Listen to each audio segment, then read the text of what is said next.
I got your gun. Sweet. How do you like the...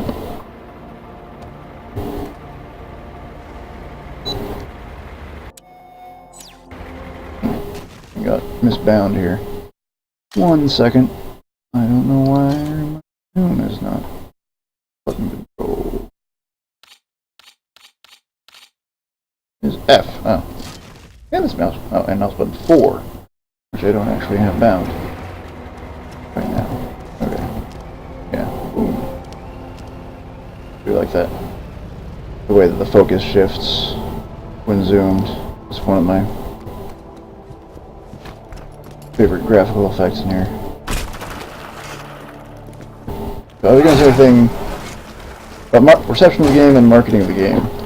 There was, initially, I mean, obviously the game didn't sell that well in its lifetime, but its sales to begin with were also pretty slow on console, and they obviously not improved on PC either.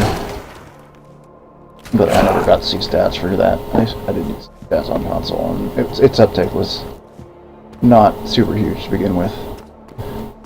And once it found its audience, it had a pretty good, solid. I think it was about 10,000 players per week on Xbox Live. And not multiplayer, but just people with Xbox Live accounts playing the game, well connected to the internet. Because I had access to those stats before the end.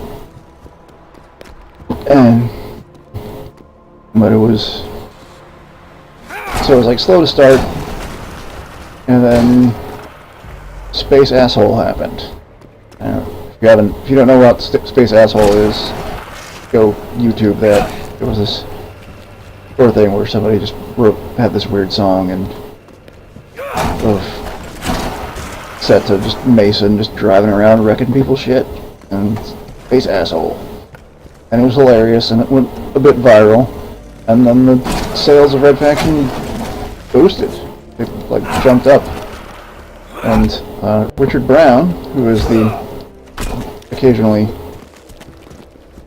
infamous former THQ exec, who, was also probably one of my favorite, my favorite executive at THQ, because he was a nice guy, he was funny, he liked the QA department, he worked really closely with the QA department when he took over at the QA. He was VP of production, but he had an office in the QA building, which at the time was across the street from corporate, and he had an office in corporate, but he spent, equal amounts of time in both.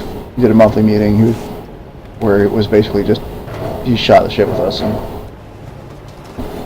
talked about, whatever was on his mind. And he was, he was never afraid to speak his mind in the press or anything else, so he was great. But anyway, yeah, but he was telling us about, Space Asshole and marketing and everything else, and this whole thing was like the THQ Australia's marketing department did all sorts of crazy stuff. It was like THQ Australia's marketing and THQ Europe marketing were just way better than US marketing,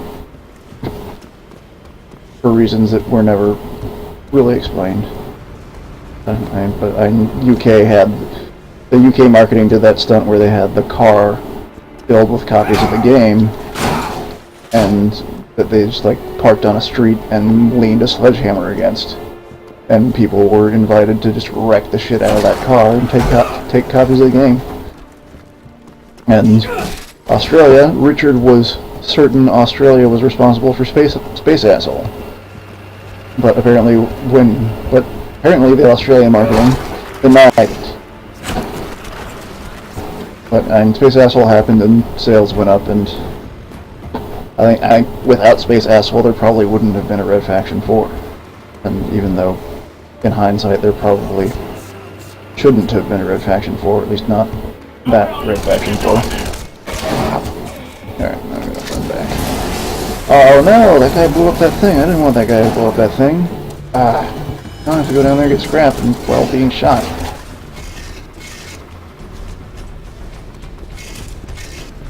Emergent gameplay. Another great thing in Red Faction Guerrilla is that it is by dint of being both an open world game and having this crazy destruction model, there is opportunities for emergent gameplay are significantly better than they would be in a linear game, like, for example, Red Faction Armageddon. I mean, Red Faction Armageddon did have some stuff. The magnet gun was brilliant, was awesome. But the linear stomping on alien bugs, not so much with the awesomeness there. Alright, I'm gonna do a mission. Am I gonna do a mission? Did I see something? No. Okay. Yeah. I also like the color dialogue from the people in here, and there's also, occasionally there's some funny stuff said, like when the alert level goes back down, and the Voice of Mars propaganda. One of the things that I like about the Voice of Mars propaganda occasionally gives the player glimpses of Earth, of what's going on Earth, and it's implied that Earth is basically fucked during the game. It's completely out of resources. It's, you know, everything's like peak oil, peak metal, everything has happened, and it's like there's not enough food, there's not enough anything to go around on Earth anymore.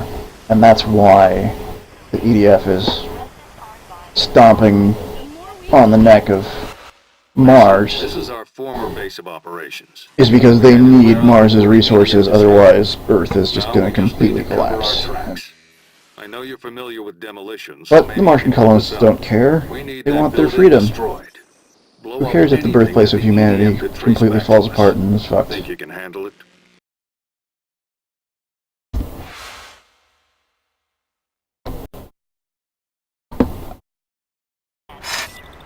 This'll be a piece of cake. We're transmitting the base coordinates now. Other clever thing that Guerrilla was one of the first games to do is the on-map GPS, or on sort of almost AR GPS, where the directions are actually just kind of overlaid on the road like that. It was a massacre. Something. Saints Row 3 sort of copied it, but it was less. It was just like the turn arrows showing up. There was always dance. It wasn't as good. Couldn't run from a fight. If there were more like him, we'd have a chance of winning this thing. Maybe. I think it was other games. I think Sleeping Dogs, I think, picked up on that AR GPS sort of thing. I haven't played any of the. I haven't played GTA 4 or 5, so I have no idea what they've done. We left some fuel tanks behind. You can shoot them or set charges to blow them up.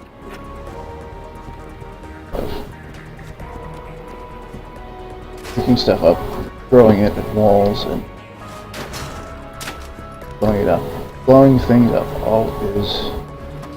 this is absolutely the best, just straight up blowing shit up game I ever made. Even better than Just Cause 2, because Just Cause 2 is pretty great. I mean, obviously you've got the other stuff. Man, is it just my? Maybe it's my. It's not heat issues. All right, but anyway. Just Cause 2 does have really good destruction, but it is not a dynamic physics-driven setup to the degree that Guerrilla is. And Mason, an EDF unit is heading your way. I'd hurry up and finish baddies are coming. All right, here we go. You said this was going to be easy.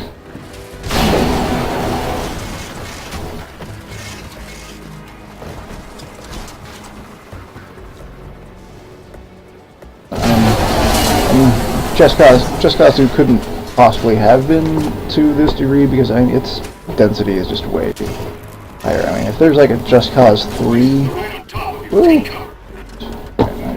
said this was gonna be easy.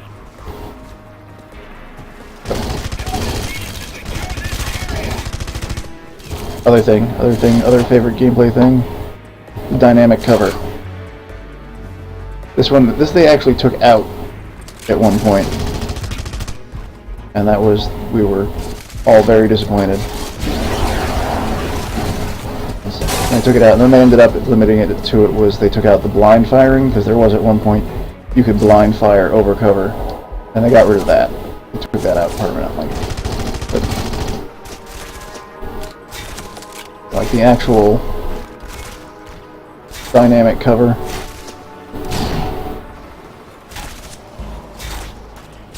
is really cool. Just like a chunk of building falls down on you, you can do sticky cover right onto it. You can roll over the rolling over the cover. Always fun. No! Don't kill me! Don't kill me! Mess this up badly.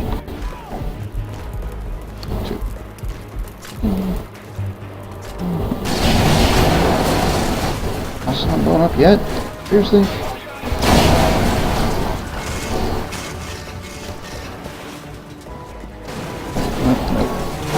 Careful.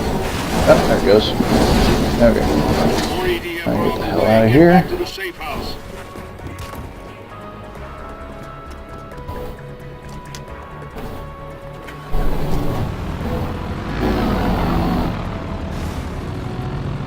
Other things that are good is that as soon as you activate going into a vehicle, your health becomes the vehicle's health. So you're basically, like, if you're almost dead, you can jump in a car and be okay for a second. Which is super handy. Saints Row, I don't know if it was just something like they thought it would be too powerful for like a more standard male crime world, open world game like I'm fine. Saints Row. You've done your brother proud. Yes, done your brother Same proud. definition of easy as you. Blew up a building and murdered a bunch of policemen. Done your brother proud.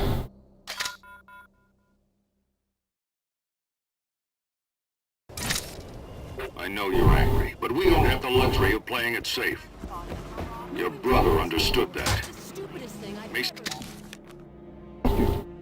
I do like the weapon closets for switching weapons and reloading. There's new info in your guerrilla handbook that will be useful. I can't even remember which button was for the guerrilla handbook. Do? No. Do a switch quick. Alright. I'm gonna go. I want to blow something else up, or I want to do. I'm gonna do mission 2. And then I'm gonna. Hang on. I'm gonna check, make sure that. See if I can upgrade my charges, because before I finish this place, before I finish Parker and part one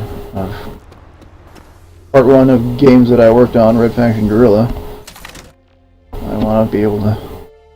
Where's 3? Those drones won't stand a chance. Yep, there we go. So manual calling them Glad I drones. could help. You need anything else? Let me know. I want to try to max out my charge count, because there is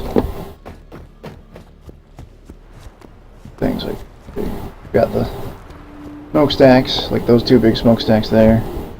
This was another one that was really frustrating when the issue where everything would only collapse in on itself happened. Because making the smokestacks fall down sideways is just, it's a beautiful thing to do. But they broke that. They only fell straight down. But the reason it was so fun to do is... Oh, yeah, see, people don't like Mason just yet.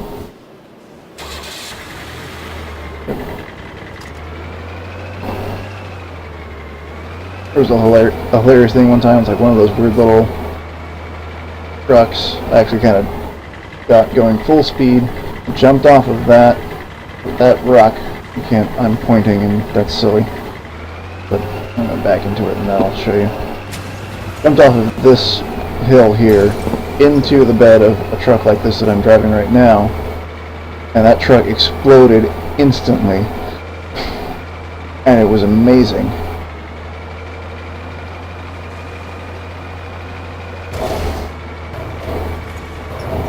But yeah, okay.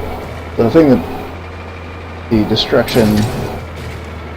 High importance target. Yeah. Okay. So it was like these two. So you got these two smokestacks on either side of this building, right? So early on, I debugged and maxed out my explosives count, threw them all over positioned them in a way on the sides of the smokestacks that were facing towards that building in the middle, blew them simultaneously, and the two smokestacks both fell over towards each other and crushed the building in the middle, and it was great. And then that bug where they collapsed in on themselves happened, and I couldn't do that anymore, and I was sad for weeks and weeks and weeks until they finally sorted that out. And then back, but they made it a little bit harder to do because they made like this internal structure here. Well, it's like this combination of this internal structure and these pipes going into it. And whoa, what the hell just happened? Oh, okay, they're shooting at me. They made that stronger, so like it doesn't blow up as well with just like a couple of charges. You have to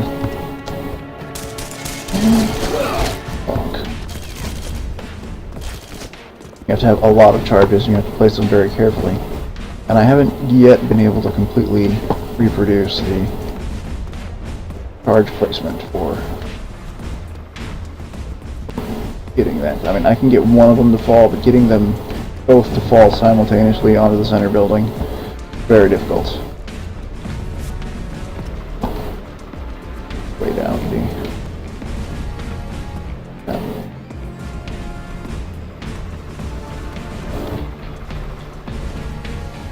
that flickering is... I don't know what's causing it. I'll take a look into it after I finish liberating Parker and end part 1.